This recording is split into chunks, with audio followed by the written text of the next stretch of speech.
Hello everyone, welcome. My name's Damien, aka The Time Traveller. I've been asked by quite a few if they could get to see who I actually am, you know, and to hear my voice, so here we are. So I'll use this as an introduction. Many of you have seen that I use a bit of AI and just make a few exciting media shots. But also I've been asked exactly what I'm going to be doing. Okay, give you a little bit of history of myself first. I was born in Staffordshire and I moved down to the Isle of Wight 24 years ago, and I raised two children on my own for the last 18 years, and I've travelled the world. I used to do a lot of stunt work, horses, a little bit on motorbikes, but mainly horses, jousting, sword fighting, that kind of thing, and done a few movies. And as time's gone on, I decided I wanted to come and move somewhere south, being here, the Isle of Wight. Great little island. However, things have been changing since COVID, but I'll come to that in a minute. So what am I going to do? Well, I'm going to be travelling around the UK in certain places to do a mixture really of history, how the state of our infrastructure has been changing since population has grown, cultures, how they're changing and some of it of which is causing trouble, and also basically an insight to how people feel. But it's more about doing things exciting, you know, and leaving all that rubbish behind if you can, as much as possible.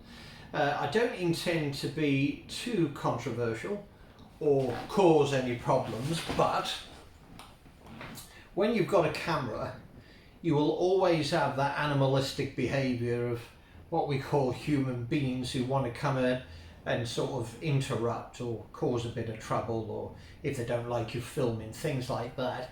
And it'll just give an idea of how people's minds are and how they're behaving. That's what I want to kind of change, you know, take that away a little bit. But unfortunately, that's what it's like nowadays. It's just everything's sort of political correct. You can't do this, you can't do that. But we'll play with it. And then, of course, from there, I will be hitting China. I intend going 9 months across China on motorbikes. The angle of that is to do exactly the same as what I'm doing here, but of course to promote goods which are good for us here. You know, that they do create a lot of good stuff, and kind of give a real insight, because I think they've been hard done by, to be quite honest, you know, and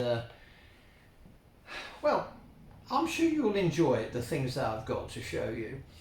Back to where we are now, it's funny, I started today videoing in our local town, which is called Newport. And as soon as I got there, my goodness, right in the square, there's already some Palestinian demonstration. Not many, a little group, a minority, but still, it's that, I'm sorry, but it's that infection of people's minds, and it just gets a bit intolerant sometimes. A lot of people don't like it, and I certainly don't like it.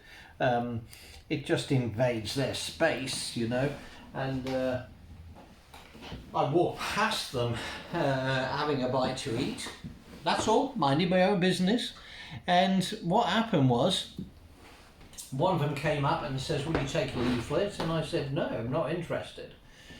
And they said, "Well, what are you filming?" I said, "Well, it looks like I'm filming you now."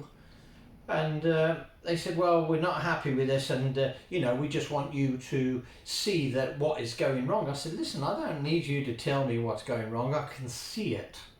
I said, "Would it help you if I said Free Palestine?" And he says, "Well, it would." I said, "Okay, but from Hamas." And I said, "Listen, don't go there." Anyway, he got upset, they all got upset, and I just carried on walking. I haven't got any space in my mind for this bullshit, okay? I'm not a religious person either.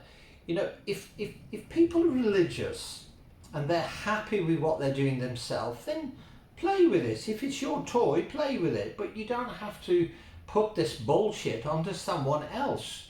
But unfortunately, there is extremism in all different types of mindsets. And this one, I think, is the worst at the moment. I think it's a bit of an internal interference in our way of life, and that's what upsets me. But I don't get involved in it, I walk away from it, and it's probably the best thing to do. But what I've noticed since COVID, that people's minds have gone a bit crazy.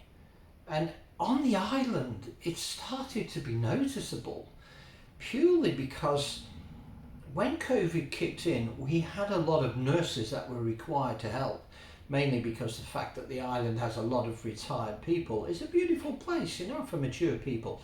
But equally the same in the summer when a lot of families come here. The kids love it, it's great, when they say, they're on a boat and they come across and you say, where are you from? They say, we're from England. So, it's just a bit funny, and they're just having a great time. And that's what it's about. But unfortunately, since COVID, we've had a lot of different cultures started to move in, and it's very, very open. You can see it now. You couldn't see it before, but it's open now. Hence, Muslims, you never seen that on the island. Maybe the odd Indian restaurant, and of course we've got Chinese, Thai, and we've got Filipinos, because they're great. They're all working, nurses and everything else. But I personally believe, and I don't care what anybody says, but I personally believe now in the next 5 years this island is shot. It's gone. It will be this, I don't think, multiculturalism, because they just don't kind of simulate into our way of life. But listen, I want to stay away from that a bit, because it doesn't matter what we say. You can be accused of this, you can be accused of that, but I will say, look, it's all bullshit. We were born, what was it Chris Evans said? He says, look, we're half a chromosome from a chimpanzee. By God, doesn't it show? And, I spent 4.5 years in the Amazon rainforest with the indigenous tribes. So I became a shaman. Shaman of not religious, but religious to yourself.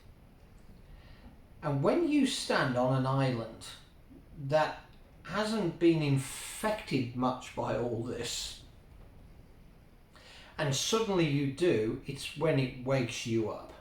And I know a lot of you understand this, but I know a lot of you are awake also, like me. But again, it doesn't mean that I am better to somebody else, but equally I'm not under someone else. And that's how life should be. And this lady even come up today, this African lady they were singing in the square. I haven't even seen that. It just doesn't happen here on the island, but it is happening. And she comes up to me and she says, can I tell you about Jesus? I said, well, I already know. I said, listen, love, I don't mind this wrong, but we sold it to Africa in the 1900s, maybe earlier. I don't know my history that way in depth of dates, but you get my meaning. And she said, what do you mean? I said, look, we haven't seen that here. I said, so if you're now preaching on the street, people, have you noticed, pass you by and they don't want to stop? And she said, yes. I said, well, that's because we've got over that now. I says, if people want to go to pray and they get some comfort from it, they go in the church. That's what the church is for, behind you. So we don't need it outside. I says, so it's no good you talking to me about religion. And I says, and I don't mean to upset you. I says, but to me it's all bullshit. And she kind of laughed, and then she was back under it. And then she said to me, the strangest thing, she said, do you see me as a black person? And I says, well, your skin might be black, but no, I just see you as a person. I don't care what colour you are. I said, but if religion gets in the way, or you want to tell me this is how I need to be, then you're making a mistake, whether you're black or white. I said, I don't care. So she was happy with that. She was quite surprised that I didn't refer to her as that. I said, it doesn't matter, colour of skin. But again, we go down the road of, oh my goodness, I can't say this because I'm going to offend somebody. Listen, if you come to my door and you want to talk shit, you're going to be shut down. It's very simple. Just like the same as I told to the Hamas person the Palestinian demonstration, when they said to me, well, this and that, and I said, look, if you come to my door and you cause me trouble, then you're coming to the wrong door. And they kind of get it, but they still back it up with what they're doing. So, this is me, straight talking, nice guy. I help a lot of people out when they're stuck. I'm happy to have great followers who are on the same wavelength, who are awake, but they don't want to get involved with all the nonsense, and that's me. So all I can say is I hope that you enjoy what I'm going to do. It's all on motorbike, because I love my bikes. And just so you know as well, I do live on a boat. And this is another boat which runs through the summer to give people trips. I can't really say any more about that. And the reason why is because if I give you all the secrets and the excitement, there'll be nothing left. Listen, thanks for watching if you're still watching up to this time. If you want to share and like, then great. Again, it's not about money and things like that for me. It's about diversity, fun, living life to the full, and diverting the attention from all the crap. Listen, have a great day. See you soon.